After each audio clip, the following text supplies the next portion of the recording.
ça, c'est le barrage, on ne peut pas aller plus loin? On ne peut pas traverser ce barrage. Pourquoi? Car il y a des ennemis au-delà, là-bas. Et le temple d'Angkor, c'est juste devant? Et il y a 3 kilomètres en avant. Vous êtes un jeune soldat? Depuis quand vous êtes soldat? Depuis un mois. Un mois. Vous vous êtes battu? Déjà battu. Beaucoup? Ça aussi sport. Quel âge vous avez? Il y a 20 ans. Et vous avez des camarades plus jeunes? plus jeunes que moi.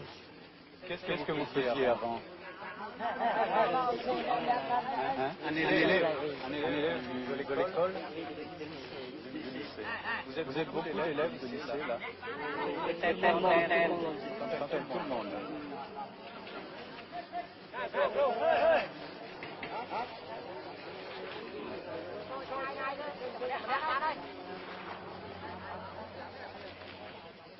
Là, nous trouvons de nouveau un léger barrage.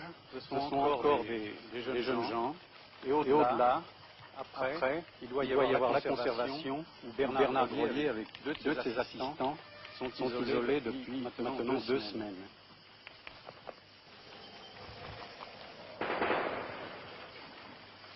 Vous avez entendu un coup de feu. De temps en temps, on aperçoit des habitants qui évacuent ce qu'il leur restait.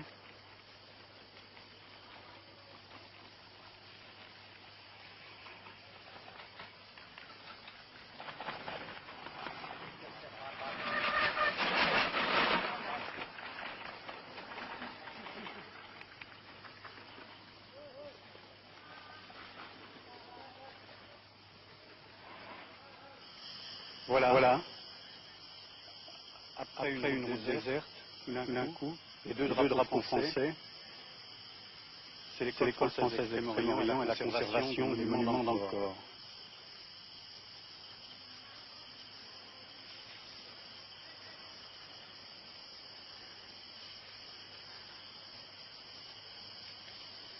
Tiens, il y a un Français là, un Européen.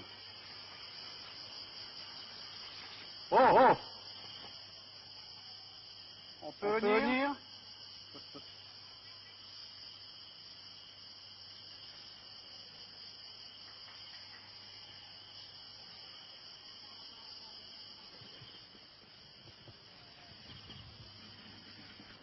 Ça, c'est notre dépôt principal où nous avions systématiquement rentré toutes les statues et tout ce qui restait dans les monuments ou ce qui était découvert au fur et à mesure, d'abord pour les protéger, les restaurer. Malheureusement, ce bâtiment n'avait pas été prévu pour la guerre. Alors, en première mesure d'urgence, nous avons retourné les pièces par terre et à l'extérieur. Nous avons blindé protégé les fenêtres contre les éclats. Et alors maintenant que nous avons un tout petit peu plus de temps et de possibilités d'action, alors nous organisons systématiquement l'intérieur. Alors, qu'est-ce que c'est ça? Ça, c'était autrefois. Nous avions ici les collections céramique, bronze et bois. Et dans les premiers jours des accidents militaires, nous n'avons pu faire autre chose que de les coucher de toute urgence, qui donne un peu cette impression de charnier ou d'ossuaire. Alors nous allons maintenant, bien entendu, d'abord emballer les choses les plus précieuses et ensuite protéger les autres. C'est joli, ces mains dressées, on dirait qu'il supplie là. C'est d'ailleurs, plus exactement, c'est un geste qui nous convient, ou qui nous conviendrait parfaitement si nous avions leur rectitude morale, n'est-ce pas? C'est le geste du Bouddha qui exprime l'absence de crainte. Et on peut espérer, au fond, qu'avec tous ces gestes d'absence de crainte, nous éviterons justement que la conservation puis les monuments soient endommagés. Alors il y a quelques pièces très très belles que nous venions de restaurer, justement, qui devaient aller de toute façon au Musée national et qui vont s'y retrouver pour être plus tard exposées quand les temps sereins sont revenus. Ça, c'est une admirable chose. D'abord, nous avons emballé les pièces les plus belles, les plus importantes, tous les bronzes. Cela, c'est déjà parti sur Phnom Penh. Le musée national de Phnom Penh va devenir le refuge, n'est-ce pas, des choses les plus importantes de l'art khmer. Et ça là, vous avez blindé avec quoi? Ça, ce sont les plaques perforées qui protègent les caniveaux en temps normal. Ça fait une très bonne protection contre les éclats et les balles perdues. Et nous pensons que dans quelques jours, quoi qu'il puisse arriver, j'espère qu'il n'arrivera plus rien, mais enfin quoi qu'il puisse arriver, l'essentiel de nos collections sera raisonnablement protégé. Est-ce qu'il y a eu des dégâts? Alors, à l'intérieur de la conservation, par miracle, à peu près rien. Il y a eu un certain nombre d'obus de mortier et de balles qui sont, mais il n'y a rien eu. Il y a même eu un nouveau miracle de la géographie bouddhique, car, vous allez voir là-bas tout à l'heure, nous avions 5 immenses statues de l'Avalokiteshvara, devant lesquelles un obus de mortier est tombé, et alors que le mur derrière a été criblé d'éclats, les statues n'ont rien reçu. Vous avez un mortier 60 qui est tombé juste devant, et alors c'est évident parce que le mur a encaissé les éclats, et ces statues assez extraordinaires de l'Avalokiteshvara irradiant, qui sont parmi les plus grandes de la mer. Nous en avions rentré récemment avec beaucoup de mal d'ailleurs, car elles étaient à 40 km au nord d'Angkor, et il avait fallu faire une piste spécialement pour les rapporter. Eh bien, elles ont subi leur baptême du feu absolument impavide, car aucun éclat ne les a touchées. Même pas parce que je vois là sur... Ah non, ça c'était le grès qui desquamait, c'est d'ailleurs pour ça que nous avions rapporté, n'est-ce pas, le grès s'abîme terriblement sous l'action du climat, ils étaient en plein air, et nous avions rentré. Et vous voyez, les éclats ont moucheté tout le mur derrière, entre les statues, sans les atteindre.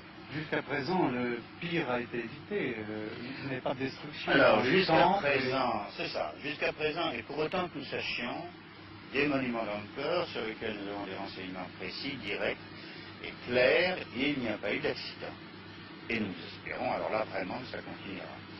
Et vous avez peint des drapeaux français sur le sol, et des drapeaux français, vous en avez mis à l'entrée. Ah, alors, les drapeaux français, c'est ce que nous avons fait en première urgence. Tout à fait au début, nous n'avions à ce moment-là aucune protection, et nous avons appliqué le vieux principe de la Convention de Vienne, c'est-à-dire d'arborer le pavillon national en berne en signal de détresse. Et jusqu'ici, la conservation a été encadrée, et heureusement, Qu'est-ce qu'on entend préservée. On entend un coup de feu là.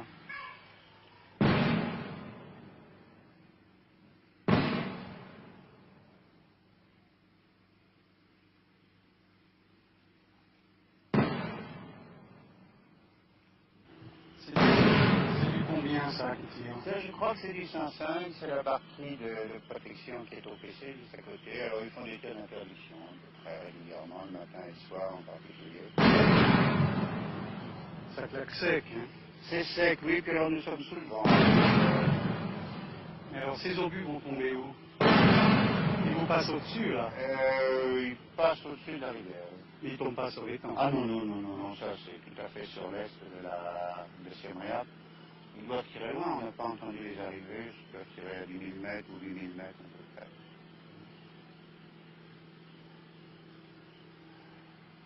Qu'est-ce que c'est tous ces petits enfants, ce sont des réfugiés ici? Alors c'est ça, oui, tous les employés que nous avons pu regrouper autour de nous sont venus se réfugier ici avec leur famille parce que leurs maisons sont soit dans la zone de tir, soit dans la zone non occupée, non contrôlée. Alors nous avons maintenant un petit village, nous avons nommé un chef de village, si ça continue, nous prendrons notre bagnole. Il y a eu des victimes, des combats par ici, dans le personnel ou autre? Oui, malheureusement, parmi la famille et parmi un certain nombre de notre personnel, il y a eu des décès en passage. Quel est l'ordre de grandeur? Oh, dans les gens qui nous entourent immédiatement, nous comptons malheureusement une quinzaine de tués actuellement. Et nous avons déjà regroupé près de 200 de notre personnel cambodgien, qui en comptait 800 avant les événements.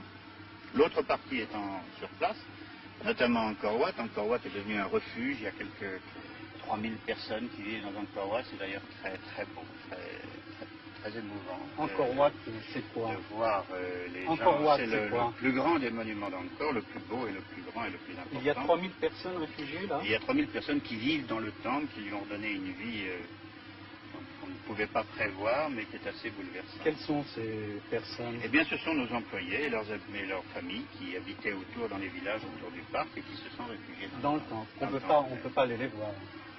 Ah, écoutez, pas tout de suite, mais enfin, peut-être que dans quelques jours, ça sera possible. Pour l'instant, c'est zones de combat ou No Man's Land? Pour le moment, c'est No Man's Land. Ça n'a jamais été zone de combat. Et pour le moment, autant que nous sachions, c'est No Man's Land. Nous avons l'espoir que par l'action, en particulier de l'UNESCO, de la France et de toutes les nations, d'ailleurs, très frappant de voir que beaucoup de pays se sont préoccupés du problème. Alors nous avons l'espoir que peut-être dans quelques jours ou dans quelques temps, ça sera possible. Nous avons quand même franchi le barrage et maintenant nous sommes entrés dans le No Man's Land, à proximité des temples d'Angkor. Le lendemain, ils sont allés au temple d'Angkor Wat malgré le danger. C'est là que Pucesso et Meyer ont été blessés à mort. Sur la bande son du magnétophone d'Alain Clément, les derniers mots enregistrés par Pucesso sont ceux-ci. Bon, ben on va avancer.